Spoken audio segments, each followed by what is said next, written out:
So I'd like to introduce one of our certified quantum EFT practitioners, the first in New Zealand, Lisa Reardon. And Lisa was a physio in her pre-EFT days, like I was an occupational therapist in my pre-EFT days. So we have a similar background. Lisa, you've been doing quantum EFT for a while now. Mhm. How's it been for you with your clients? Oh, wow. Thank you, Jenny. It's lovely to see you and lovely to connect. I've been using quantum EFT for probably a couple of years now. I'm coming up to recertification, so that's 2 years. And the short story is that I initially studied EFT back in the late 1990s. So I was one of the early adopters of EFT Mm-hmm. and did some early training in 2014 and then got qualified in clinical EFT a number of years ago. And I'm currently still a mentor for EFT Universe. And you were my trainer for clinical EFT. And when you started to mention quantum EFT, I thought, oh, there's something that's really speaking to my soul. And I choose those words very carefully.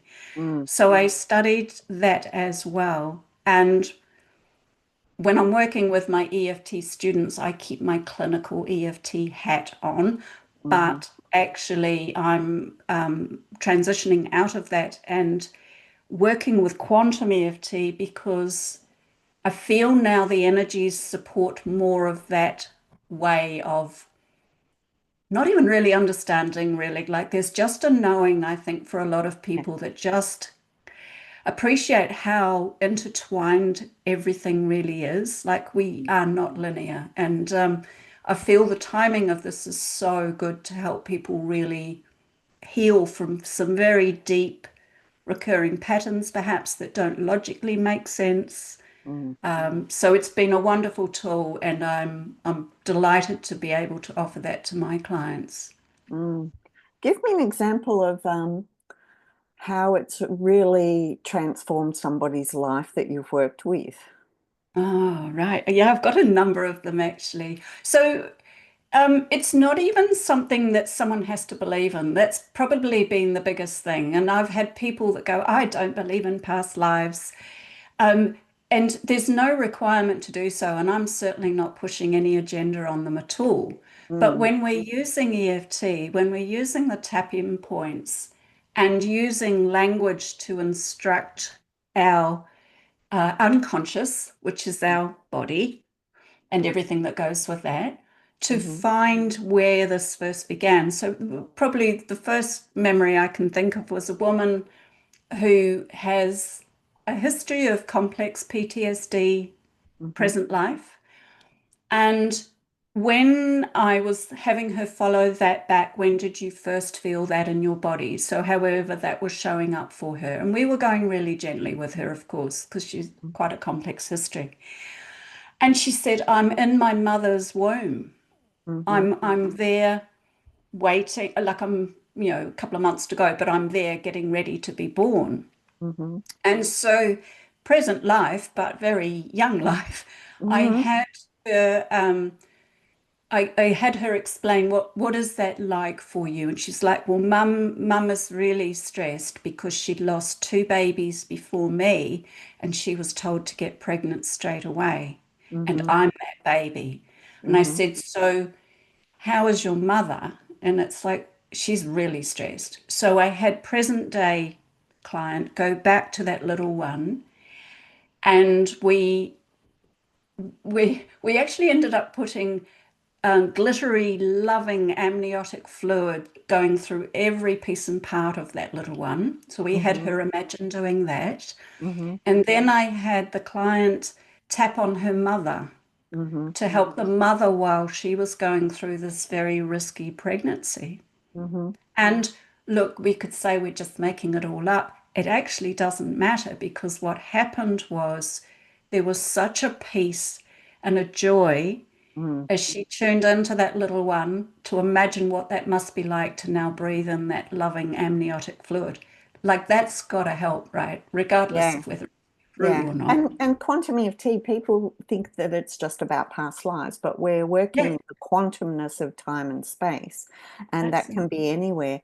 But we're also working with that soul flavor, I guess you could say, isn't it? Where we're also looking at what's happening at a soul level, what's the higher learning and lesson.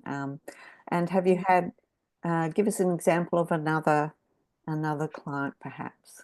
Would just, if I can say, Mm, just before I give you that, which I've got so many to choose from, but what I did with that one, with that loving energy, is I had the client take that through her future timeline, mm, right through to present and out into the future. mhm. So she knew she's got this loving, I'm getting chills as I Yeah. remember that. Um, so she's got that loving energy waiting for her on her timeline when she gets into the human Mm, linear timeline, because yeah. it's all happening now, right? Yeah. Um, Another one, and I have permission for this, and some people may guess who I'm talking about, a client that came to me for some physical issues, Mm-hmm. and I had him tap, again, where did this first show up for you? And he said, "Oh, I recognize this lifetime. Mm-hmm. I'm a samurai, and I've got my sword, and I'm killing people." Mm-hmm. And so I said to him, and again, I work quite intuitively when I'm Yeah. doing this because I, I'm connecting as well. And I said, well, it was a kill or be killed world. Like Mm-hmm. you had no choice. Back in those times, they were Mm-hmm. very hard energies. Mm-hmm. And so we tapped on that soul, that samurai, and I had him float up above that Mm, and go up to higher and higher to the soul planning meeting. So if we imagine that before we come down into this physical representation, that mm, as a soul we actually have a planning meeting, and mm. we have our soul family around us who are souls that are agreeing to play certain roles Ah, so that we can get the learnings that we want. And I asked him to connect with the creator source and that, and ask for why did I choose that lifetime? Why did I choose that? mm, And he got the higher learning of that and the life lessons, and had that, gave those resources to that soul, to that samurai, mm-hmm. and integrated all of that. And when he popped out and we had a chat, he said, "Gosh, this lifetime, I've had an aversion to knives. Mm, Use them, but I've hated knives and I've never known why." And I was like, mm, interesting. mm, And he said there was no logical reason. He hasn't had a bad experience this lifetime. He's mm. had a real aversion to even the word blood, like it's been a thing. So Yeah. this is like I call it like the stain or an essence of a memory that doesn't logically make sense. And that's where, when we use quantum EFT, I'm telling you, you created it, Mm.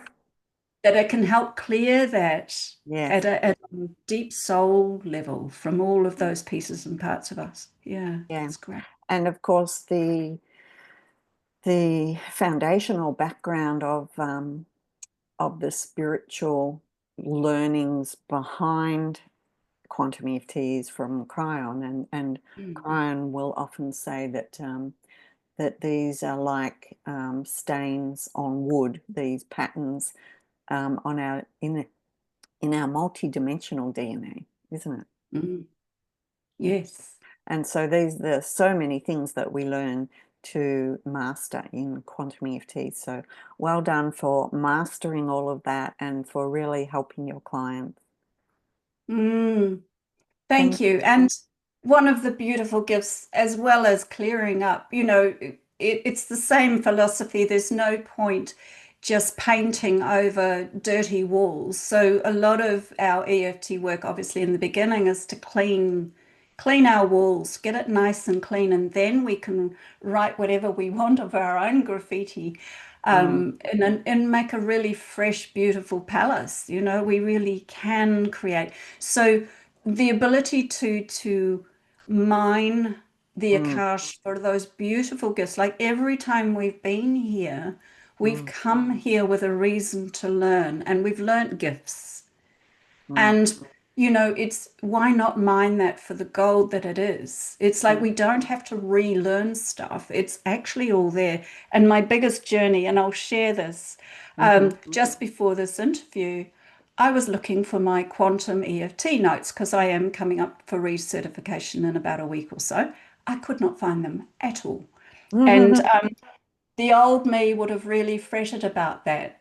And I just had a laugh. I was like, okay, you guys are having a bit of a laugh with me. mhm, And they just, I found a book first, and then it was like, oh, okay, we're on a bit of a treasure hunt here. And the notes turned up. mhm, And I looked for this book in the same place and it wasn't there. And then on the fourth time I looked, it was there. And I just was like, okay, I got it. It's all right. So that for me is to not be perfect. Like that's an old pattern. So it was really fun just before coming on to see you today. And thank you for Mm. the opportunity. Yeah, thank you. It's great to see these soul patterns not only get healed, but to mind the Akash and to re-experience actual gifts and talents and experiences that were positive in other lifetimes and bring them back. And so that's what you're able to do with quantum EFT as well. So thank you, Lisa. Oh, thank you, Jenny. Thank you for your pioneer spirit.